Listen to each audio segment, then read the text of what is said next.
Sir Love ni Mrs. sa aming episode na sa maliit o sa malaki. Ngayon po mga kasama po natin, sina Nadia at Yayo. Dahil sila po yung mga mommies o yung mga pamilyang pinili nilang mas gusto nilang mas maraming anak. Diba, tatay? Yes, honey. Yan. Well, makikita natin nandito yung family tree ni Assist Your Family. Family tree naman ng Martinez family. Simple lang naman ang gagawin. Sa bawat mukha na nakikita nyo ng anak ninyo, sulat natin yung pangalan nila at saka yung responsibility nila sa loob ng inyong pamamahay. For example, Carmina, responsibility niya, tagaluto. Ganon. Ngayon, walang mga pangalan yan para alam natin kung gaano nyo kabilis memorize ang pangalan ng inyong mga anak. Kasi minsan, pag one big happy family, nakakalito na eh. So, okay. Are you girls ready? And ito ba'y go! Okay, go. Ito ba'y kailangan buong pamilya ba? Ay, buong pangalan? Pangalan. Eh, nakakaloka naman, tatay, kung magkamali ka pa sa pangalan ng partner mo at asawa mo. Honey, di ba kayo sa family mo? Ano trabaho mo sa family mo? Ako bunso. Taga-asar ka? Taga-set. Hindi, taga-set ng table. Tapos na yata si Nadia. Nadia, tapos ka na ba? Yes. Oh, we can start with Nadia, tatay.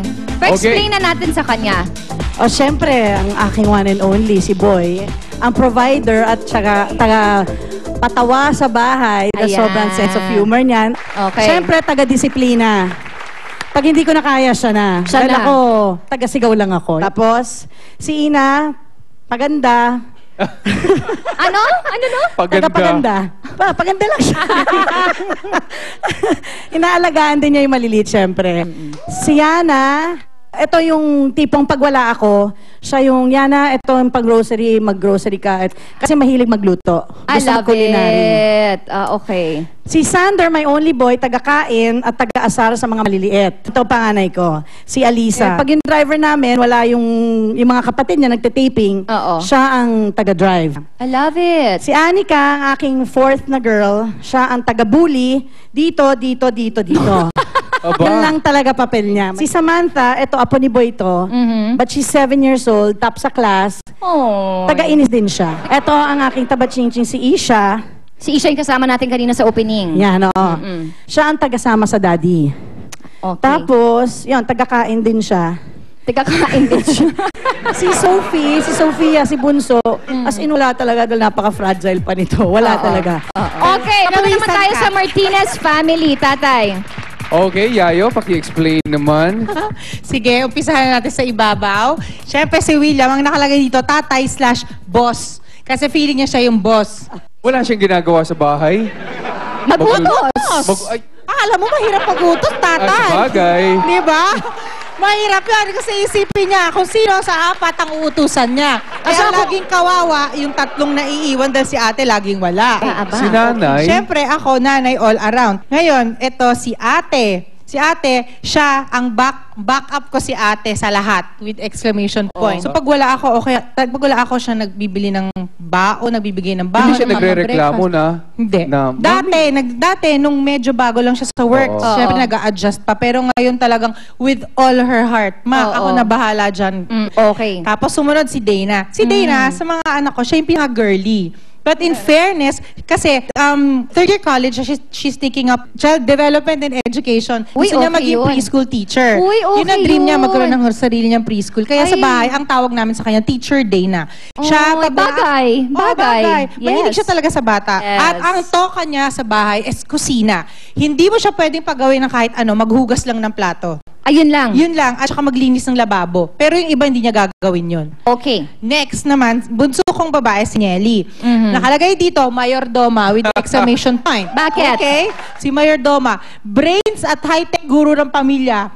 Taga-paalala siya ng sa lahat ng nakakalimutan namin. I love it! Siya talaga, ibang klase to. Parang information center pala siya, no? Sobra.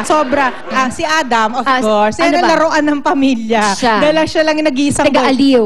Pero, siya, believe ako dito, sa gabi, kahit nakadilat, isang mata niya nakapikit sa antok, hindi yan aakyat hanggat di niya chinecheck nakalak ba ang mga pinto. I love it! Wow, may kwarto. Oo, kunyari, Talagang man of aalis the na ako, sabi ko, house. Adam, you go to sleep. Talagang pupunta siya sa dalawang pinto. He wants to check make niya. sure talagang At saka siya yung sarado. Ma, I cannot leave. Why? Ay, hindi ko pa nare-refill ng mineral water. Baka magalit si Papa. At saka hindi ba titimpla ng kape. Ganyan siya. Ayan. Oo, punta kayo dito, 'di ba? So nakita natin ngayon, pag marami kayong siblings, pag marami kayong anak, nade-divide yung kumbaga may division of labor, 'di ba? Oh. And anyway, tatay, may kasama tayong resource person na si Dr. Sharon Mendoza.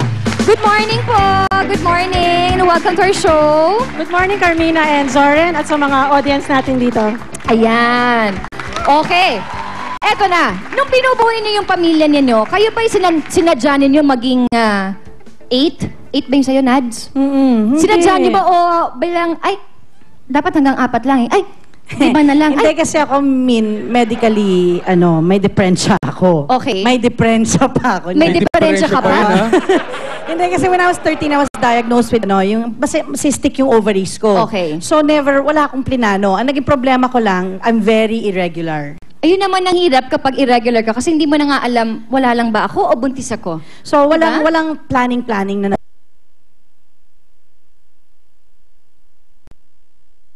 Or ano ba tawag yung Irregular. mga babae? Irregular. Okay, actually maganda yung condition ni Miss Nadia at Miss Yayo kasi maganda talaga kung malaki rin yung pamilya.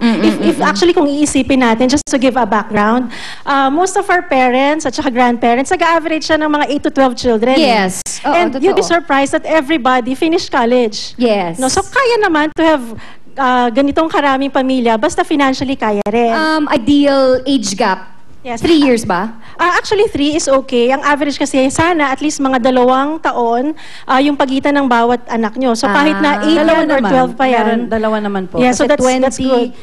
Kay Ina lang nag-abot 1.5. 2019, 16, 14, 12. May family planning. Hindi ko pa plinano. Oo, hindi pa niya plinano yan. Ako as opposed to Nadia, ako naka-family planning talaga. Ay, talaga? Lahat yung 3 girls ko, 4 years yung gap. Yan. Anyway, naku tatay, dito sa ating pag-uusap, marami na talaga akong natutunan. Nako, eto na. Ano ba ang susunod nating aabangan, tatay? Aba, syempre mamaya makakwentuhan naman natin yung mga mami na pinili na maliit ang pamilya. Kasama pa ang kanilang mga chikiting. Ay, ganun ba yun? Oo, hintayin nyo sa pagbabalik yan ng Love ni Mister. Love, Dilisis! Ayon sa Guinness Book of World Records, isang babaeng Russian ang may hawak na record na pinakamaraming anak. Ang total, 69. Naging posible ito dahil na rin sa panganganak niya ng 16 pairs of twins, 7 sets ng triplets at 4 na sets ng quadruplets. Pero sa mundo naman ng local showbiz, hindi mawawala ang malaking angkan. Nariyan ang mga Revilla, Padilla, Cruz, Soto, Gutierrez at Quezon. Pero ang pinakamalaking showbiz clan ay ang mga Aigemans. Mula kina Eddie Mesa at Rosemary Hill, nagmula ang magkakapatid na sina Mark, Michael at Cherie. Sinundan sila ng bagong henerasyon ng Aigemans sa showbiz. Ang mga apo ni na Eddie at Rosemary na sina AJ, Andy, Gabby, Jeff, Maxine, Ryan at Sid. Hanggang